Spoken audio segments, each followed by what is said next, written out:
¿Preparados para sufrir? ¿Preparados para soportar el dolor? Si la respuesta es sí, ¿están preparados para el show de Gabriel Incertis? Bienvenidos a una nueva edición de Idiot Plots, esas tramas que avanzan a base de la estupidez de los personajes. A estas alturas no me cabe ninguna duda de que esta serie de vídeos es la favorita de mi audiencia, así que prometo seguir sacando episodios mientras sigáis dejándome vuestras propuestas en comentarios. Al final del vídeo os doy un par de consejos para que vuestros Idiot Plots tengan más posibilidades de aparecer en próximas ediciones. Y tengo que insistir porque no os imagináis la de gente que se toma esta serie de vídeos como si estuviese en juego el equilibrio del mundo.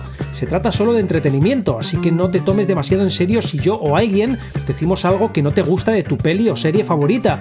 No todos entendemos lo que sucede en una narrativa de la misma forma, ni tenemos la misma información ni los mismos gustos. El concepto de Idiot Plot es a veces muy difuso, lo sé, y la finalidad de esto es intercambiar ideas y pasarlo bien. Si algo te parece erróneo, no te lo tomes como un ataque personal, usa los comentarios para apuntarlo de buen rollo. Venga, ahora sí, directos al turrón. The Alien me cuenta que lo de que destruyendo una nave destruyes toda la flota me recuerda al mismo Idiot Plot en Juego de Tronos. Resulta que los caminantes blancos son imparables, un ejército que encima crece con las bajas de los enemigos.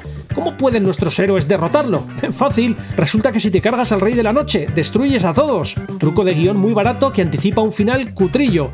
Y la pregunta que viene además es, ¿por qué no lo hicieron en casos anteriores en lugar de construir un enorme muro mágico de hielo? Sí, lo de matar a la abeja reina para destruir toda la colmena, más que un Idiot Plot, es una conveniencia narrativa, un truco que te evita buscar una solución a la altura de la complejidad o gravedad del problema. Ya lo comentamos en otro vídeo con respecto a enormes flotas de naves espaciales y aquí ocurre exactamente lo mismo, una forma rápida y relativamente barata de desactivar la gran amenaza que sostiene el arco principal de la historia. El problema es que Juego de Tronos construyó durante años una amenaza con un peso mítico. El muro, de más de 200 metros de altura y casi 500 kilómetros de longitud, llevaba allí desde hacía unos 8.000 años. No era solo una barrera física, sino una estructura reforzada con antiguos hechizos para impedir el paso de los caminantes blancos y su ejército de muertos. Además, se creó toda una orden militar, la Guardia de la Noche, dedicada exclusivamente a vigilar esa frontera desde 19 castillos repartidos a lo largo del muro. Es decir, el propio mundo de la serie actuaba como si estuviese lidiando con una fuerza apocalíptica prácticamente imparable, una amenaza existencial tan grave que justificaba siglos de sacrificios, vigilancia y preparación constante. Y ahí es donde aparece realmente el Idiot Plot. El Idiot Plot no estaría tanto en que toda la amenaza se desactive con un simple interruptor, sino en la desproporción absurda entre la magnitud de la contención y la sencillez de la solución. Porque si el auténtico punto débil era simplemente eliminar al Rey de la Noche, uno empieza a preguntarse por qué la humanidad pasó miles de años levantando murallas mágicas y manteniendo órdenes militares enteras en vez de concentrar todos sus esfuerzos en localizar y matar a una sola criatura. Al final, el conflicto termina funcionando más como un videojuego con Final Boss que como la amenaza ancestral y sobrenatural que la serie llevaba años prometiendo. Y eso no solo simplifica la resolución, también empequeñece retrospectivamente todo el conflicto. Horax Lobo me dice que se dio cuenta de un Idiot Plot muy recurrente en películas que interactúan con fantasmas, aunque quizá pueda entrar en la subcategoría de «se me olvidaron mis poderes». Constantemente en estas películas los personajes fantasmas que interactúan con humanos y que atraviesan paredes se hacen invisibles o están en cualquier parte a la velocidad del pensamiento, se olvidan de sus capacidades en determinadas escenas para alargar innecesariamente la historia a conveniencia del guión. Hay un caso en el que sucede esto y es parte importante de la trama Ghost, acá en México Ghost, la sombra del amor. Sam, interpretado por Patrick Swayze, trata de interactuar físicamente con los objetos de su entorno para poder moverlos en un intento de lograr que la gente viva note que él está ahí. Se da cuenta de que un fantasma que deambula en el metro sí puede hacerlo y trata de preguntarle cómo lo hace y lo persigue corriendo y saltando entre vagones para alcanzarlo. No se da cuenta el fantasma que todo el tiempo ha estado interactuando físicamente con sus pies en el suelo, impidiéndole atravesarlo por pura acción de la gravedad y apoyándose en él para correr y saltar o simplemente estar de pie junto a los demás personajes. Muchos guiones en las películas de fantasmas olvidan a conveniencia sus extraordinarios poderes asignados inicialmente que resolverían la trama muy rápidamente. Bueno, si bien es cierto que con el tema de los fantasmas muchas veces hay inconsistencias, dado que no quedan muy bien definidas cuáles son las reglas del ámbito sobrenatural, lo que permite a los guionistas tomar atajos sin necesidad de dar muchas explicaciones, resulta que en el caso particular de Ghost no estaríamos realmente ante un idiot plot, porque la propia película sí intenta justificarlo. En la escena del metro, el fantasma le explica a Sam: todo está en la mente. Tu problema es que sigues creyendo que estás vivo. ¿Crees que llevas esa ropa? ¿Crees que estás agachado en el suelo? Pues no. Lo siento, ya no tienes cuerpo, chico. Ahora todo está aquí dentro. Es decir, los guionistas sí previeron la inconsistencia que apunta Horax Lobo y la solucionaron estableciendo una propiedad concreta de los fantasmas según la cual no estarían realmente interactuando físicamente con el suelo al caminar por él, sino que lo hacen porque mentalmente siguen comportándose como personas vivas. Caminan, se apoyan o permanecen erguidos simplemente porque asumen que deben hacerlo. Todo está en la mente. El suelo funciona como una especie de sustrato conceptual que da sentido al mundo y los fantasmas lo aceptan por pura inercia psicológica. No atraviesan el suelo porque siguen pensando como seres humanos vivos y continúan obedeciendo inconscientemente las reglas físicas que daban por hechas antes de morir. La solución de Ghost puede sonar un poco metafísica o cogida con pinzas, pero al menos demuestra que la película era consciente del problema e intentó integrarlo dentro de las reglas de su propio universo en lugar de ignorarlo cuando convenía. Tarbosaurio de Pinto me pone 2 ejemplos de idiot plot. En Vengadores, la era de Ultron, que no me parece tan mala como dicen algunos, Ultron ha sido prácticamente derrotado pero se escapa en un Quinjet pudiendo huir y continuar su malvado plan en otro lugar del mundo. Y va y lo mejor que se le ocurre es disparar todo su armamento contra Hulk, nada menos que el Vengador más inestable. ¿Qué esperaba Ultron que fuese a pasar? For God's sake. Segundo ejemplo, en Star Wars, El despertar de la fuerza, un Stormtrooper podría matar a Finn de un disparo. Sin embargo, decide tirar su arma y enfrentarse a él frente a frente con un arma similar a una espada y taser. ¿Qué esperaba el Stormtrooper? ¿Por qué hace eso pudiendo matar a Finn de un disparo? Pues mira, del primero me da bastante pereza hablar, no solo porque es Marvel, sino porque con el tema de superhéroes las reglas son tan difusas y las conveniencias tan abundantes que resulta tan fácil sostener la acusación de idiot plot como desmontarla. Ya lo vimos en otras ocasiones. Cualquier acusación de idiot plot contra algo de Marvel atraerá inmediatamente una horda de abogados marvelitas dispuestos a defender a sus héroes. Aquí vemos a Ultron aprovechando su huida en el Quinjet para efectuar un último ataque sobre los héroes. El tío va a toda velocidad en una nave de alta tecnología. ¿Cómo va a prever Ultron que los guionistas se lo van a poner tan a huevo a Hulk para que, casi 2 minutos después de haberle atacado, tiempo en el que además ha ido alejándose a toda velocidad, el monstruo verde pueda todavía alcanzar el Quinjet de un salto para darle su merecido al villano? No me parece tanto idiotez del villano, que al fin y al cabo estaba haciendo cosas de villano, como aprovechar su huida para intentar causar todavía más daño a sus enemigos, como una conveniencia de guión diseñada para permitir que Hulk alcance a Ultron de una forma que al menos yo no me creo demasiado. Pero claro, yo no soy Marvelita y no tengo la mentalidad necesaria para creerme ciertas cosas. El segundo caso sí me parece un idiot plot descarado. En un contexto de mínima verosimilitud no hay ninguna razón para que un Stormtrooper arroje su arma de fuego y decida enfrentarse cuerpo a cuerpo contra Finn, especialmente después de que éste hubiese demostrado ser peligroso matando ya a varios compañeros suyos. Aquí el guión está sacrificando claramente la lógica interna de la situación para generar una escena de combate cuerpo a cuerpo más espectacular visualmente. Y ya está, no hay mucho más detrás. De hecho, precisamente porque la película intenta revestir la escena de dramatismo y épica, la decisión del Stormtrooper termina pareciendo todavía más tonta. En vez de sentir que estamos viendo a un soldado tomando una decisión coherente dentro del combate, da la sensación de que estamos viendo al guionista apartando discretamente el rifle porque ahora toca duelo. Por eso prefiero la honestidad de esta famosa escena de En busca del arca perdida. Aquí, al menos en este momento, la película entiende perfectamente lo ridículo que sería que el protagonista aceptase voluntariamente un combate más peligroso y complicado, pudiendo resolver la situación de la manera más simple y lógica posible.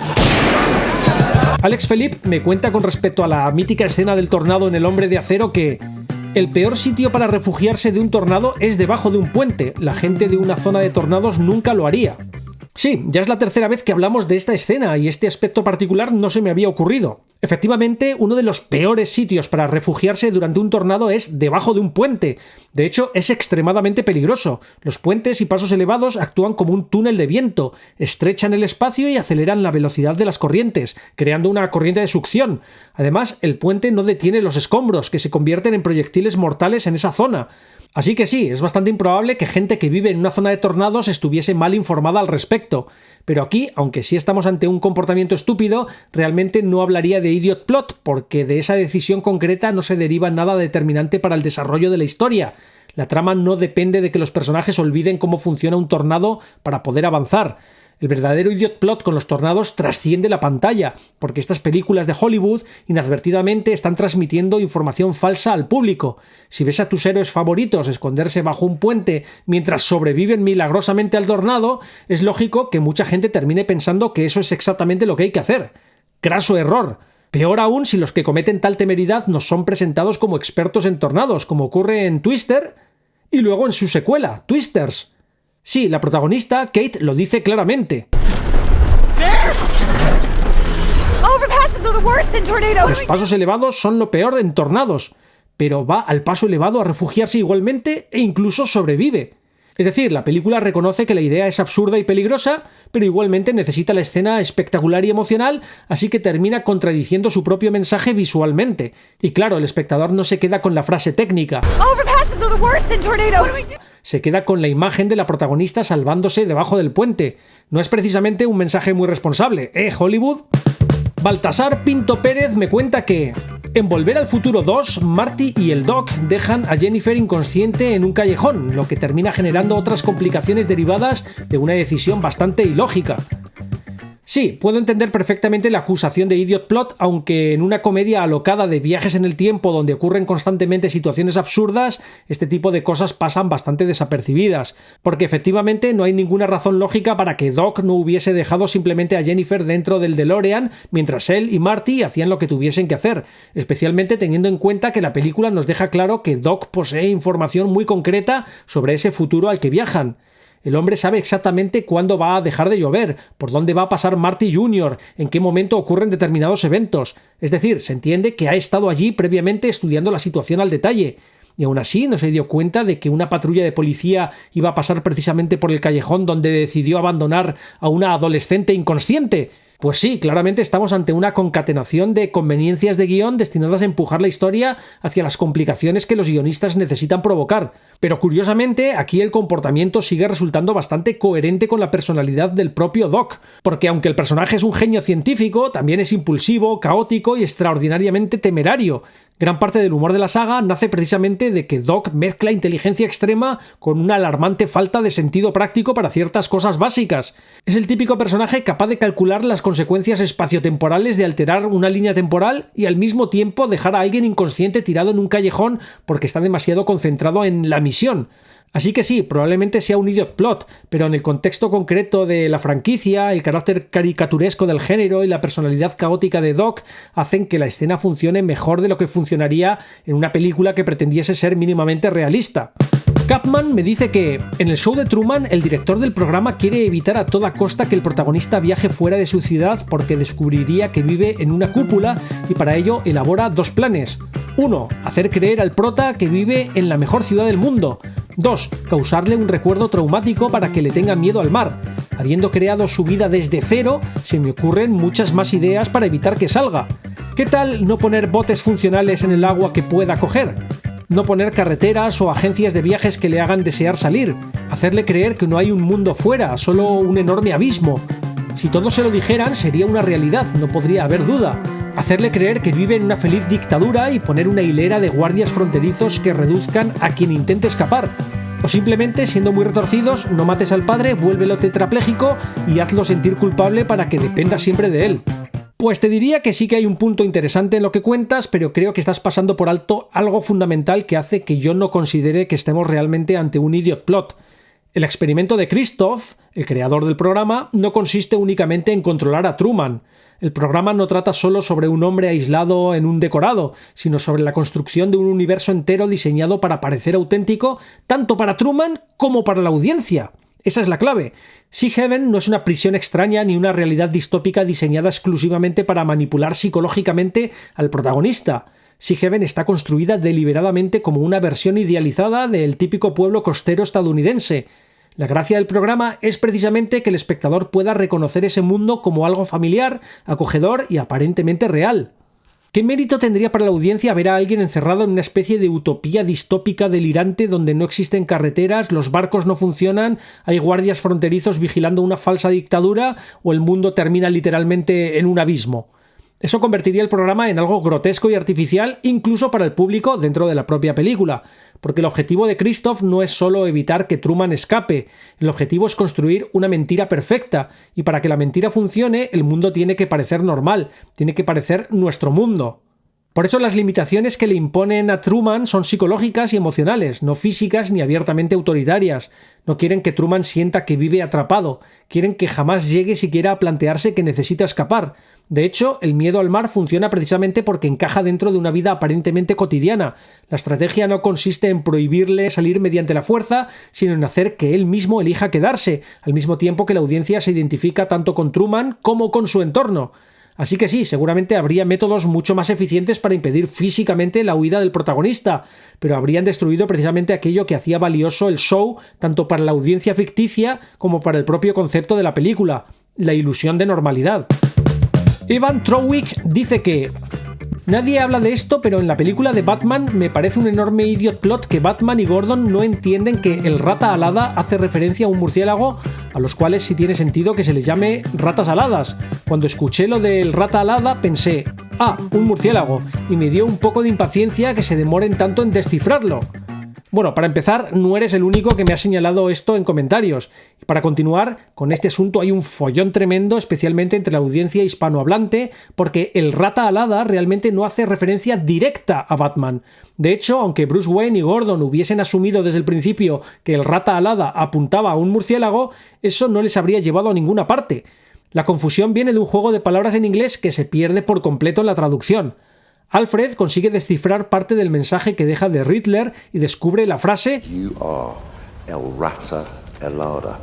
Vemos que tanto Alfred como Bruce Wayne y posteriormente Gordon no dominan especialmente el español, por lo que no detectan inmediatamente el fallo gramatical de la frase, el uso de él en vez de la para referirse a rata.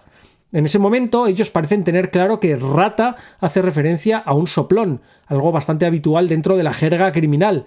Al principio sospechan que puede ser Falcone, y más adelante Batman llega a pensar que ese soplón alado podría ser el Pingüino. Habla de una rata con alas que sopla en el viento. Los pingüinos también tienen alas. Y es entonces cuando el propio Pingüino les señala el error gramatical. Que tú eres el rata alada. Dice que yo soy el Sí, rata. ¿tienes algo que decir? ¡Sí! Tiene pésima gramática. ¿Qué? Se dice la rata. Y además comenta que rata alada sonaría más bien a murciélago. ¿Saben qué pienso que es? Pues un murciélago, ¿eh? ¿Lo habían pensado? Pero ahí está precisamente la gracia del acertijo. The Riddler no deja errores al azar. ¿Crees que se equivocó? Él jamás se equivoca. Si introduce un fallo gramatical es porque el fallo forma parte de la pista, porque URL en realidad es un juego fonético con URL, las siglas que hacen referencia a una dirección web. La frase completa no estaba señalando a un soplón cuyo nombre o mote tuviese relación con algún animal alado, sino a la página web rataalada.com. Y efectivamente, más adelante descubrimos que ahí se encuentra la pista relacionada con la siguiente víctima de The Riddler. Así vemos que el hecho de que rata alada haga alusión a Batman o no es irrelevante. ¿Cuál es el problema? Que en español el juego de palabras prácticamente se rompe por completo. El doblaje se vio obligado a ofrecernos un momento «¡Aguanta el portón!». ¡El portonador! ¡El portonador! ¡El portonador! Con Batman pasando de «tú eres él» a URL. Tú eres él.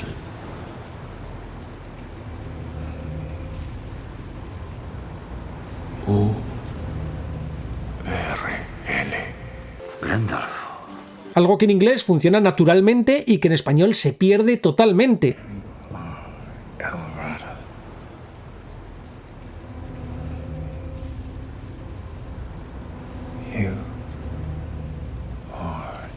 Así que no, realmente no estamos ante un idiot plot en el sentido de que Batman y Gordon sean estúpidos por no asociar rata alada con murciélago. Aunque lo hiciesen, no habrían resuelto el acertijo principal, porque la clave real era la dirección web oculta en el juego fonético que se delataba especialmente a través del error gramatical implantado.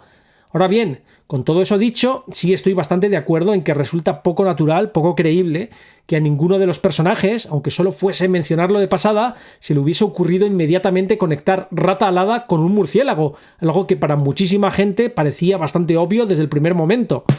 Joaquín me cuenta que el idiot plot que se le viene ahora a la cabeza es en Spider-Man Into the Spider-Verse.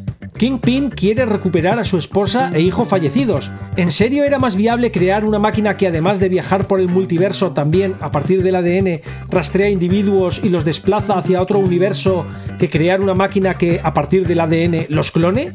Además, supongo que iba a buscar una familia que perdió a su Kingpin, porque si sacaba a cualquiera, nunca hubieran estado cómodos en ser raptados por él. En realidad, era más viable pagar terapia. Pues sí, apuntas a uno de los principales problemas que suelen tener este tipo de dispositivos narrativos mágicos relacionados con universos paralelos, viajes en el tiempo y conceptos similares. En cuanto intentas analizarlos con demasiada lógica realista, empiezan a aparecer implicaciones bastante incómodas para el guión. Porque claro, si Kingpin quiere encontrar a su mujer y a su hijo en otro universo, lo razonable sería asumir que necesita localizar una realidad donde exista una versión de él mismo que efectivamente hubiese formado una familia con estas personas. Es decir, no basta simplemente con buscar a Vanessa y al hijo, tiene que encontrar una línea temporal compatible con su propia existencia familiar. Y ahí surge el siguiente problema. Aunque los encontrase, para ellos este Kingpin seguiría siendo básicamente un desconocido, porque ellos no habrían vivido con él, habrían vivido con su Kingpin. Así que, efectivamente, si simplemente secuestra a una Vanessa y a un hijo de otro universo y se los lleva al suyo, la situación sería profundamente traumática y probablemente acabaría en rechazo absoluto, miedo o directamente horror. A menos, claro, que pretendiese sustituir al Kingpin de ese universo y hacerles creer que él es el original, lo cual ya entra en niveles de perturbación bastante serios.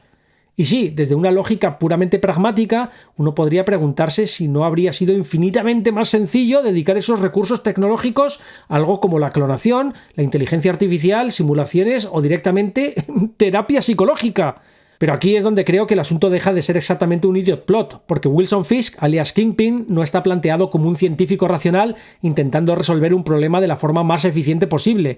Está escrito como un villano trágico de cómic dominado por una obsesión emocional completamente desproporcionada, nacida del dolor y la culpa. Y dentro de ese código narrativo hiperbólico propio de los superhéroes, tiene sentido que su duelo no desemboque en una solución práctica, sino en un plan gigantesco, desmesurado y potencialmente catastrófico capaz de romper el multiverso entero. En el fondo, la película no trata realmente sobre si el plan de Kingpin era la opción más lógica. Trata sobre alguien incapaz de aceptar la pérdida intentando forzar al universo a devolverle aquello que ya no puede recuperar. Así que sí, seguramente el consejo más sensato habría sido: deja el multiverso tranquilo y ve a terapia. Pero claro, si los villanos de las historietas de superhéroes hicieran eso, durarían 10 minutos.